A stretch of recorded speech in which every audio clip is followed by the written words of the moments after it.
Blood, the story of the first Protestant martyr of Mary Tudor's reign by Tim Shenton. Mary Tudor is nicknamed Bloody Mary.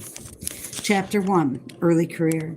It is hard to imagine the political upheavals and dangers that engulfed England during Roger's life in the 16th century, and the almost dictatorial powers of the reigning monarch, especially when our own queen is virtually powerless politically. Think of the uproar and horror that would ensue if Elizabeth II made some of the murderous decisions that Henry VIII made with such impunity.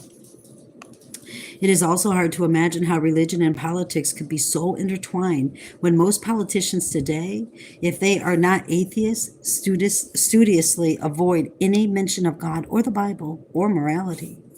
But then, can we imagine anyone being in grave danger for translating the Word of God into English, or publicly burned at the stake because he disagrees with certain doctrines of the Roman Catholic Church? Sometimes one has to be reminded of the brutality and cheapness of life that then existed within England, or to travel to a place like Oxford and stand on the cross in the road that marks the spot where Nicholas Ridley and Hugh Latimer were burned to death in 1555. With imagination, you can almost hear those immortal and prophetic words of Latimer's to his fellow sufferers: "Be of good cheer, Master Ridley, and play the man. We shall this day light such a candle, by God's grace in England, as I trust shall never be put out. How sad it is, after all the martyrs endured, that today that light is in danger of being extinguished. May God once again raise men to preach the truth without compromise or fear, so that Latimer's candle, by God's grace, will never be put out." Birth and education. John Rogers was born at the beginning of this century of upheaval, sometime between the years 1500 and 1505, at the village or hamlet of Detterdene in the parish of Aston, then to the suburbs of Birmingham. During these years, Henry VII's eldest son, Arthur, has been prepared for his royal future. No. Hey, Dakota! During these years, I'm trying to distract him.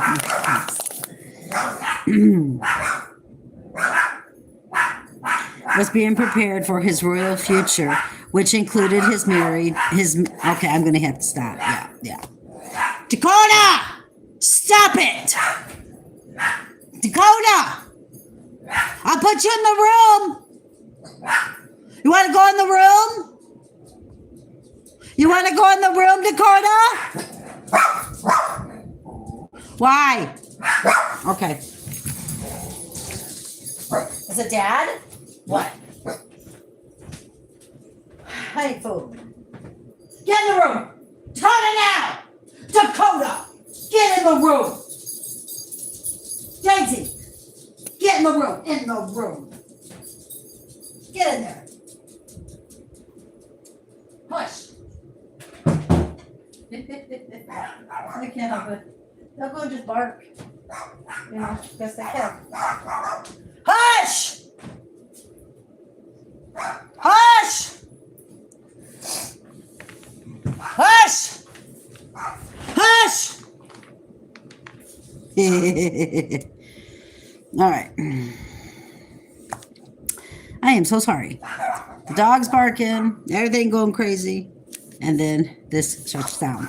So let me start off with this paragraph once again. Birth and education.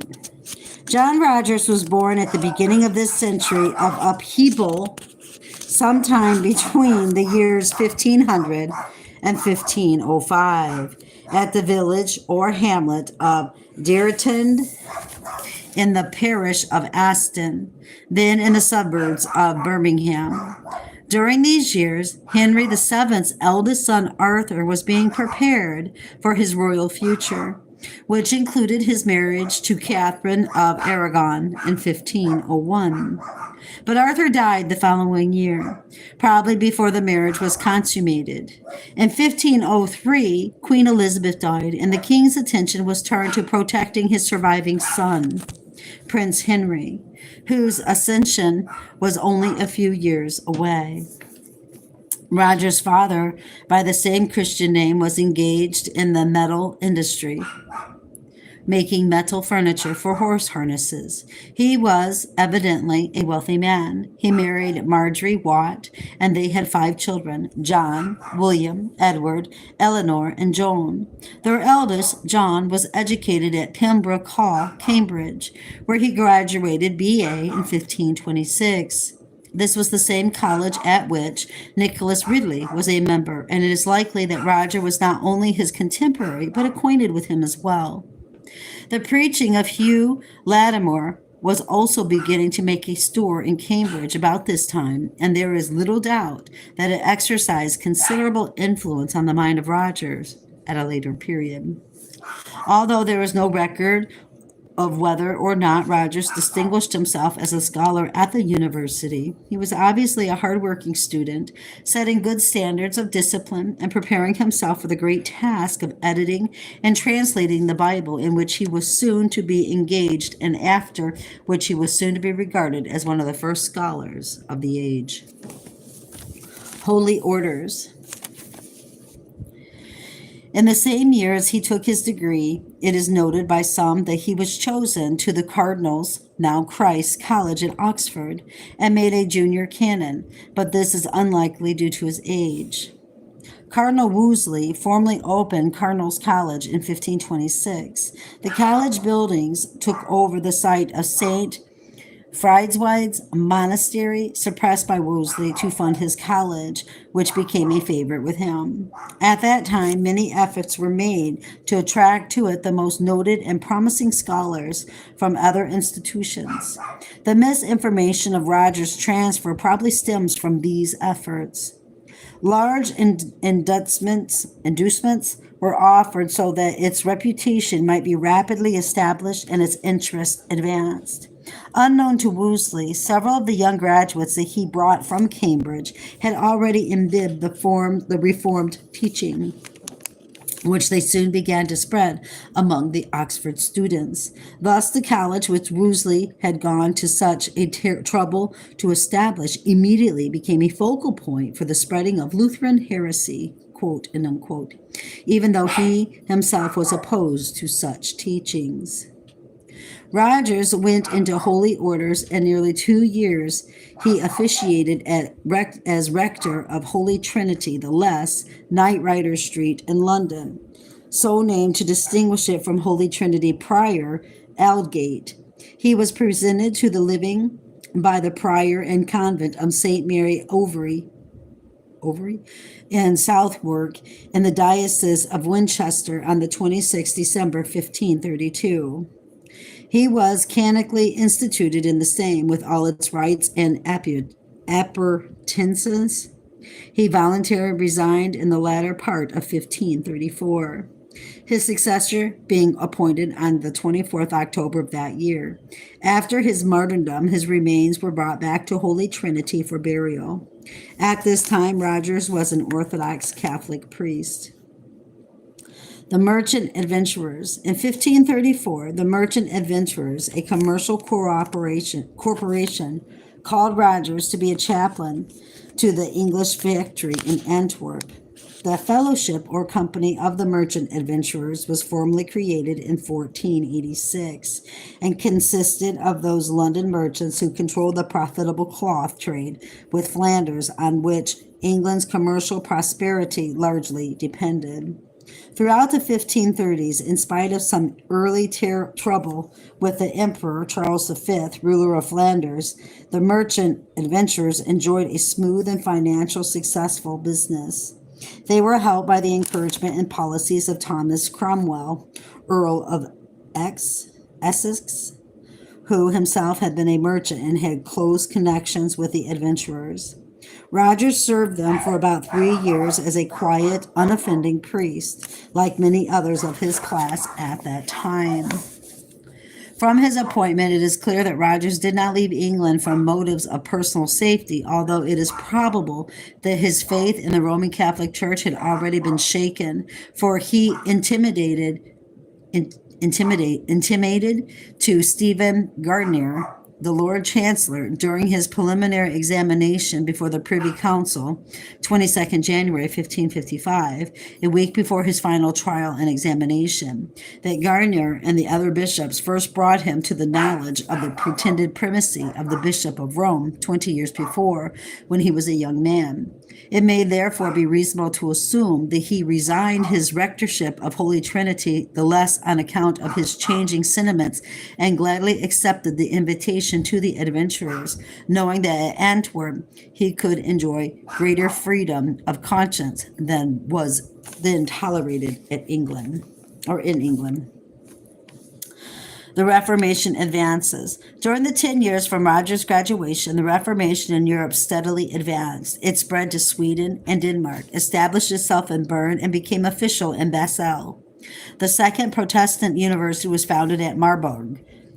The oldest Protestant university existed from 1526 to 1530 in Liegnitz in Silesia, and the goal of the institution was to educate learned, able, and God-fearing persons, preachers, and officials for Christian benefit and for the good of the common land.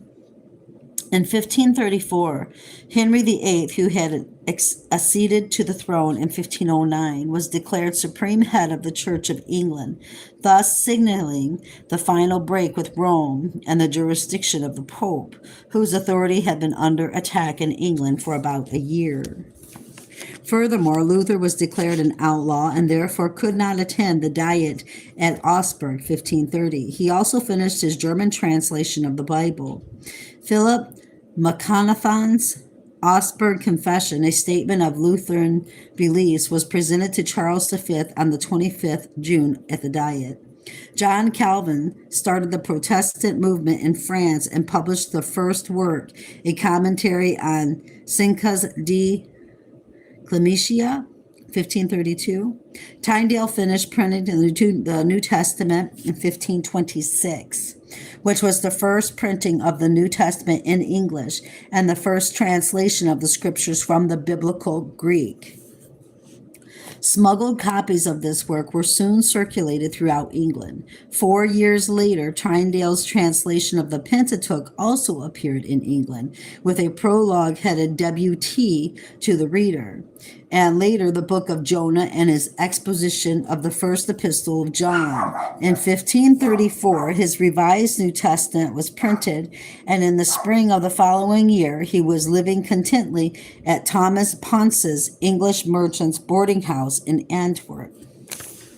Opposition. However, there was considerable opposition to the Reformation. Cardinal Wolsey presided over a huge burning of Lutheran books at St. Paul's Cathedral, and Bishop Cuthbert Tunstall worked out a deal with a London merchant, Augustine Packington, who had connections with the Christian Brethren in Germany, to buy up all of Tyndale's New Testament right off the pirate press of Christopher von Inhoven in order to burn them. Thomas Bilney, a respected Cambridge preacher and Lutheran sympathizer, was dragged from his pulpit, imprisoned, and then burned at the stake in 1531. Followed a couple of years later by Tyndale's good friend, John Frith. Chapter 2, Conversion and Marriage. While in Antwerp, Rogers became acquainted with William Tyndale, who had escaped from England in 1524, after realizing that there was no place of safety left in that country to translate the New Testament. He had initially traveled to Germany and then later on to Antwerp. While talking with Tyndale and other godly men about the scriptures, Rogers grew in his knowledge of the gospel of God to such an extent that he gradually cast off the heavy yoke of popery, perceiving it to be impure and idolatrous. However, it was probably not until he closely examined the Bible in preparation for its publication sometime after Tyndale's death that he finally and fully turned his back on Roman Catholicism. He then found it necessary to find a new home in a less bigoted part of the country. Rogers was good friends with Tyndale until the latter's martyrdom early in October 1536. It is not surprising, however, that Tyndale makes no mention of Rogers in his writings or correspondence, thinking that someone who was not yet confirmed in the new faith might be personally injured if his inclination to change his creed was voiced abroad. Marriage. The most important personal event that took place in the life of Rogers at this time was his marriage, an event that could not have taken place until his separation from the Catholic Church. With a biblical understanding that matrimony is both honest and honorable, he determined to disregard the canon of his church, which stipulated that he was prohibited from marrying under certain penalties. He later found a wife and released himself from any allegiance or connection with his old views. It was it was the end of that gradual change in his views and faith and the beginning of an open warfare between him and his former associates. The marriage must have taken place in the latter part of 1536 or early in 1537, the same year as the publication of the Matthew's Bible. Although a private ceremony may have taken place earlier, as after some 11 years of marriage in the spring of 1548. They brought 8 children from Germany to England. After his condemnation on the 29th of January 1555, Rogers declared to the Lord Chancellor, when appealing to him that his wife might visit him, that she had been married to him for 18 years, making the date 1537. The name of his Protestant wife was Adriana de Weeden, meaning meadows. Angelized into Pratt, who was from an Antwerp family. She was the daughter of his printer, Jacob van Metrin, who had been the sponsor behind the printing of Miles Coverdale's English Bible of 1535, and has been described as more richly endowed with virtue and soberness of life than with worldly treasures. Wittenberg. After 6 years in Antwerp, Rogers travels with his new wife to Wittenberg in Germany, where he matriculated on matriculated on the 25th November 1540, and were 20 years before Luther's manifesto had inaugurated the Reformation. He probably moved there so he could be nearer Luther and Melanchthon and other kindred spirits of the Reformation, as well as for safety reasons. For although the merchant adventurers at Antwerp gave shelter and encouragement to the first reformers, their protection in an emergency could not be fully trusted, especially as Tyndale had been captured in their midst. Rogers' connection with the new translation of the Bible, his marriage, and his rejection of popery had by then, to some extent at least, become public knowledge. He was surrounded by enemies, and therefore had to escape the scene of his conversion and the place where he had committed the offenses so odious to the Catholics. In Wittenberg, through indefatigable study and application, he increased in godly learning and soon spoke German well. He became one of the 4 superintendents of the Lutheran Church in Dietmarsch region of Northwest Germany. With Melanchthon's support, he accepted the challenging pastorate at Meldorf. Back in 1524, Henry of Zutphen had been lynched by a drunken mob in that district, the alcohol being provided by local monks. He struggled for a time with the regional accent, and Melanchthon advised him that pronunciation problems would only be overcome in time. For 4.5 years, Rogers lived an unobtrusive life in Meldorf. About a year before he left, he led an initiative by local clergy to try to reduce the number of murders that were occurring in that region. The inhabitants were confused about self-defense and unhappy that murderers could buy their way out of the death penalty.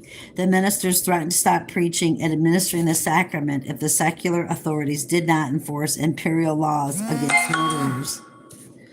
Rogers, I don't know what that is. Rogers, in the only letter of his that survives, written from Meldorf, comes out in support of those who think that only murderers deserve to be put to death, which is an interesting opinion for Rogers to hold in view of what happened with Joan of Kent. See chapter 8. At Meldorf, he fulfilled the practical duties of his calling, served God in his public ministrations, enjoyed a happy relationship with his wife, and a close association with German scholars and reformers. During this time of peace, he was being prepared and disciplined for the fierce battles and fiery trials that lay ahead. About the spring of 1548, after Edward VI's enthronement the year before, he left Meldorf to the evident grief of his people and returned with his family to England. And I'm going to end that there, and I'll pick up later in chapter 3. All right, brothers and sisters, keep your eyes on Jesus, your nose in the book, which is the Word of God, and embed the Word of God upon the tablets of your hearts, so you and I will not sin against God or be deceived. I love you guys. Bye-bye.